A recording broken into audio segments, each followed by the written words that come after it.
ডিসেম্বরের মধ্যে জাতীয় নির্বাচন হতে হবে, মান অভিমানের সুযোগ নেই বলছেন তারেক রহমান।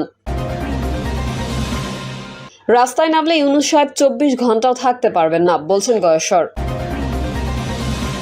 হাসিনাকে ট্রাইব্যুনালে হাজির হতে পত্রিকায় বিজ্ঞপ্তি দেওয়ার নির্দেশ। এবং সর্বশেষ জানাবো, পদত্যাগ করতে 5ই আগস্ট শেখ হাসিনার পা ধরেছিলেন শেখ রেহানা। এতক্ষণ শুনছিলেন সংবাদ শিরোনাম, এবারে বিস্তারিত। তবে তার আগে অনুরোধ থাকবে আমাদের চ্যানেলটি সাবস্ক্রাইব করে বেল আইকনটি ক্লিক করুন। ডিসেম্বরের মধ্যে জাতীয় নির্বাচন হতে হবে, মান অভিমানের সুযোগ নেই বলছেন তারেক রহমান। বিএনপি ভারপ্রাপ্ত চেয়ারম্যান তারেক রহমান বলেছেন, এবছরের ডিসেম্বরের মধ্যেই দেশে জাতীয় নির্বাচন অনুষ্ঠিত হতে হবে। সরকার অবশ্যই জনগণের কথা শুনতে এবং তাদের ন্যায্য দাবি মানতে বাধ্য। এখানে সরকারের মান অভিমান কিংবা রাগ বিরাগের কোনো সুযোগ নেই। তিনি বলেন, হুমকি ধুমকি উপেক্ষা করে নাগরিকদের সরকারের গঠনমূলক সমালোচনা জারি রাখতে হবে। প্রত্যেক নাগরিককে নিজের অধিকার প্রতিষ্ঠার দাবিতে সোচ্চার থাকতে হবে। দেশের জনগণ অন্তর্বর্তীকালীন সরকারের করুণার পাত্র নয়। তারেক রহমান বলেন, অন্তর্বর্তীকালীন সরকার প্রধানের সঙ্গে দেখা করে রাজনৈতিক দলগুলো আবারও জাতীয় নির্বাচনের তারিখ তথা সুস্পষ্ট দিনক্ষণ ঘোষণার দাবি জানিয়েছেন। বিএনপির দাবি, আগামী ডিসেম্বরের মধ্যে জাতীয় নির্বাচন অনুষ্ঠিত হতে হবে। তিনি বলেন, জাতীয় নির্বাচন অনুষ্ঠানের লক্ষ্যে জনপ্রশাসন ও আইন শৃঙ্খলা বাহিনীর প্রয়োজনীয় সংস্কারের জন্য অন্তর্বর্তী সরকারের প্রতি আমরা সর্বাত্মক সমর্থন অব্যাহত রেখেছে। অন্তর্বর্তীকালীন সরকার প্রধানের নেতৃত্বে জনগণ অবিলম্বে দেশের ইতিহাসে সবচেয়ে অবাধ ও নিরপেক্ষ একটি জাতীয় নির্বাচন দেখতে পাবে বলে আমি প্রত্যাশা রাখছি। বিএনপির ভারপ্রাপ্ত চেয়ারম্যান তারেক রহমান বলেছেন, এই বছরের ডিসেম্বরের মধ্যেই দেশে জাতীয় নির্বাচন অনুষ্ঠিত হতে হবে। সরকার অবশ্যই জনগণের কথা শুনতে এবং তাদের ন্যায্য দাবি মানতে বাধ্য। এখানে সরকারের মান অভিমান কিংবা রাগ বিরাগের কোনো সুযোগ নেই। তিনি বলেন, হুমকি ধমকি উপেক্ষা করে নাগরিকদের সরকারের গঠনমূলক সমালোচনা জারি রাখতে হবে। প্রত্যেক নাগরিককে নিজের অধিকার প্রতিষ্ঠার দাবিতে সোচ্চার থাকতে হবে। দেশের জনগণ অন্তর্বর্তীকালীন সরকারের করুণার পাত্র নয়। তারেক রহমান বলেন, অন্তর্বর্তীকালীন সরকার প্রধানের সঙ্গে দেখা করে রাজনৈতিক দলগুলো আবারও জাতীয় নির্বাচনের তারিখ তথা সুস্পষ্ট দিনক্ষণ ঘোষণার দাবি জানিয়েছেন। বিএনপির দাবি, আগামী ডিসেম্বরের মধ্যে জাতীয় নির্বাচন অনুষ্ঠিত হতে হবে। তিনি বলেন, জাতীয় নির্বাচন অনুষ্ঠানের লক্ষ্যে জনপ্রশাসন ও আইন শৃঙ্খলা বাহিনীর প্রয়োজনীয় সংস্কারের জন্য অন্তর্বর্তী সরকারের প্রতি আমরা সর্বাত্মক সমর্থন অব্যাহত রেখেছি। অন্তর্বর্তীকালীন সরকার প্রধানের নেতৃত্বে জনগণ অবিলম্বে দেশের ইতিহাসে সবচেয়ে অবাধ ও নিরপেক্ষ একটি জাতীয় নির্বাচন দেখতে পাবে বলে আমি প্রত্যাশা রাখছি। তারেক রহমান বলেন, হঠাৎ করেই এনবিআর সংস্কার অর্থনীতির জন্য ভালো নয়। অন্তর্বর্তীকালীন সরকারকে নিয়মমাফিক বাজেট ঘোষণা করতে হবে। অতীত অভিজ্ঞতায় দেখা গিয়েছে, প্রতি বছর জাতীয় বাজেট বাস্তবায়নের ক্ষেত্রে ঘাটতি বাজেট হচ্ছে মূল প্রতিবন্ধকতা। বাজেট প্রণয়নের ক্ষেত্রে এনবিআর এর হয়তো সরাসরি কোনো ভূমিকা নেই, তবে রাজস্ব আদায়ের মাধ্যমে বাজেট বাস্তবায়নের ক্ষেত্রে এনবিআর এর ভূমিকা মুখ্য। সরকারের গঠনমূলক সমালোচনা জারি রাখার বিষয়টি উল্লেখ করে তিনি বলেন, দেশের জনগণের রাজনৈতিক ক্ষমতায়ন নিশ্চিত থাকলে সরকারের পক্ষে ফ্যাসিবাদী চরিত্র ধারণ করা সহজ হয় না। সরাসরি ভোটে নির্বাচিত সরকার, অন্তর্বর্তীকালীন সরকার কিংবা তত্ত্বাবধায়ক সরকার, সরকারের চরিত্র যাই হোক, সরকারকে জনগণের কাছে জবাবদিহি করতে বাধ্য করা না গেলে ক্ষমতাসীন সরকার হয়তো নিজেদের অজান্তেই স্বৈরাচারী হয়ে ওঠে। রাস্তায় নামলে ইউনূস সাহেব 24 ঘন্টাও থাকতে পারবেন না বলছেন গয়েশ্বর। বিএনপির স্থায়ী কমিটির সদস্য গয়েশ্বর চন্দ্র রায় বলেছেন, আমরা যদি বলি কালকে রাস্তায় নামবো, তাহলে আমার মনে হয় ইউনূস সাহেব 24 ঘন্টা থাকতে পারবেন না। তাহলে ভবিষ্যৎ কি হবে? এই বিবেচনায় আমরা এই জায়গায় সমাপ্ত করতে চাই। আমরা চাই ডক্টর ইউনূসই সফল হন। ডক্টর ইউনূস সফল মানেই আমাদের জুলাই ও আগস্টের আন্দোলনের একটা সফলতা। প্রধান উপদেষ্টাকে উদ্দেশ্য করে এই বিএনপি নেতা বলেন, আপনার তো সংস্কার করার কোনো ক্ষমতা নেই। নারী যদি সুন্দরীও হয়, সে যদি বন্ধা হয়, তার প্রতি আকর্ষণ থাকতে পারে, কিন্তু সন্তান জন্ম দেওয়ার ক্ষমতা নাই।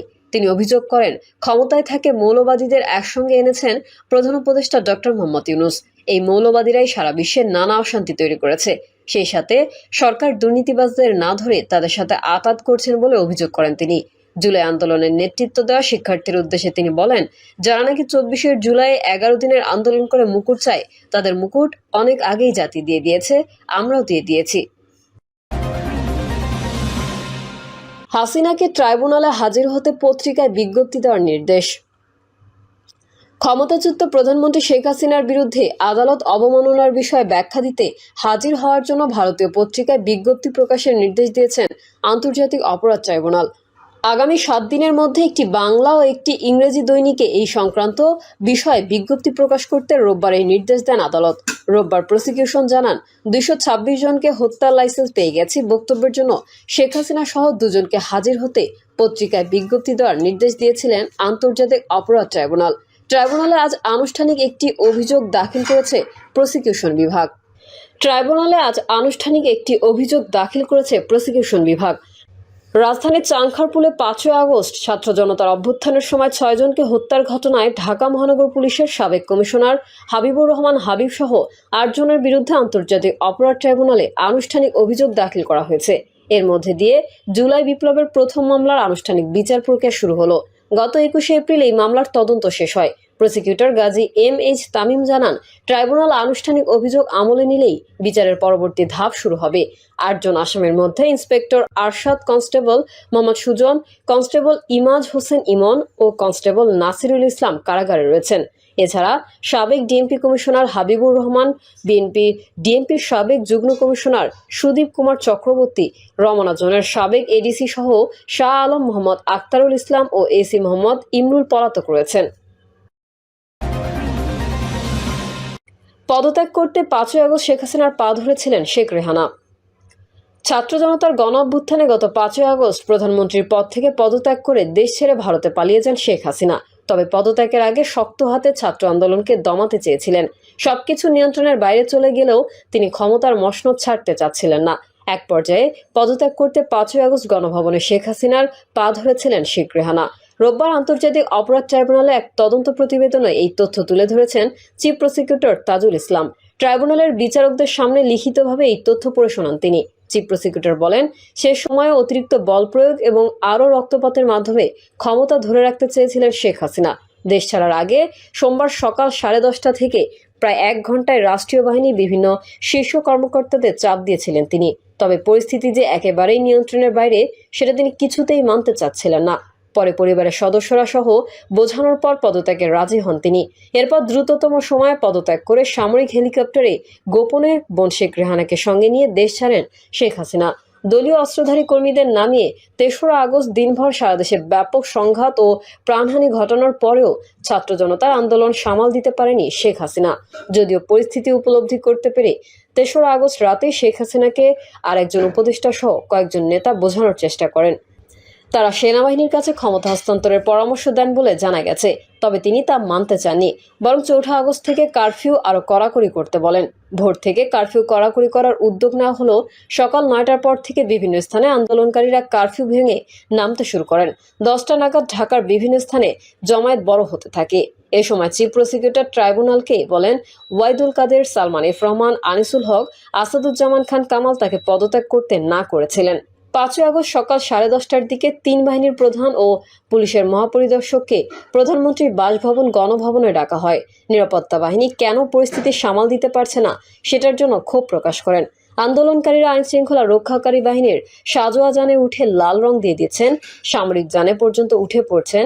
এরপরও কেন তারা কঠোর হচ্ছে না সেটা নিয়েও বিক্ষোভ প্রকাশ করেন তিনি। এছাড়া বিশ্বাস করে এই কর্মকর্তাদের শীর্ষ পদে বসিয়েছেন সেটাও তিনি উল্লেখ করেন।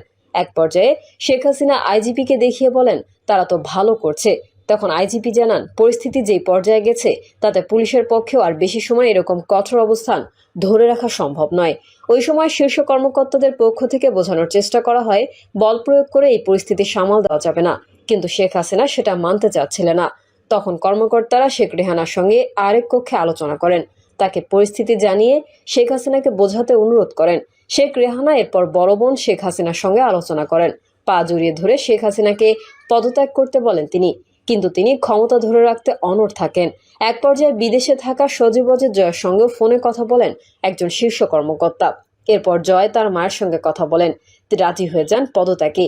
তিনি তখন একটা ভাষণ রেকর্ড করতে চেয়েছিলেন জাতির উদ্দেশ্যে প্রচারের জন্য। ততক্ষণে গোয়েন্দা তথ্য আসে যে বিপুল সংখ্যক ছাত্র জনতা শাহবাগ ও উত্তরা থেকে গণভবন অভিমুখে রওনা হয়েছে। দূরত্ব বিবেচনায় 45 মিনিটের মধ্যে শাহবাগ থেকে গণভবনে আন্দোলনকারীরা চলে আসতে পারে বলে অনুমান করা হয়। ভাষণ রেকর্ড করতে দিলে গণভবন থেকে বের হওয়ার সময় নাও পাওয়া যেতে পারে। এরপর ছোট বোন রেহানাকে নিয়ে তেজগাঁওয়ের পুরনো বিমানবন্দরে হেলিপ্যাডে আসেন শেখ হাসিনা। সেখানেই পদত্যাগের আনুষ্ঠানিকতা শেষ করে বেলা 2:30টার দিকে সামরিক হেলিকপ্টারে করে ছোট বোন সহ ভারতের উদ্দেশ্যে উড্ডয়ন করেন শেখ হাসিনা।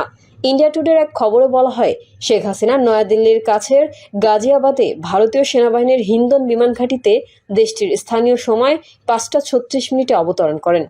ভারতের সেনাবাহিনীর এক কর্মকর্তা তাকে স্বাগত জানান। সেখান থেকে তিনি লন্ডনে যেতে পারেন বলে জানা গেছে। তাজুল ইসলাম আরও বলেন, আওয়ামী লীগের সভাপতি শেখ হাসিনা টানা চতুর্থবারের মতো প্রধানমন্ত্রী হিসেবে শপথ নেন গত বছরের 11 জানুয়ারি।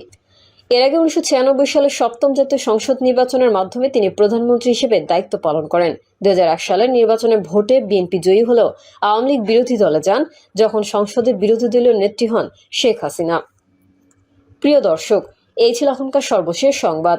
আপডেট হওয়ার সংবাদ পেতে চ্যানেলটি সাবস্ক্রাইব করে বেল আইকনটি ক্লিক করুন। কমেন্টে আপনার মতামত জানিয়ে আমাদের সাথেই থাকুন। ধন্যবাদ সবাইকে। আল্লাহ হাফেজ।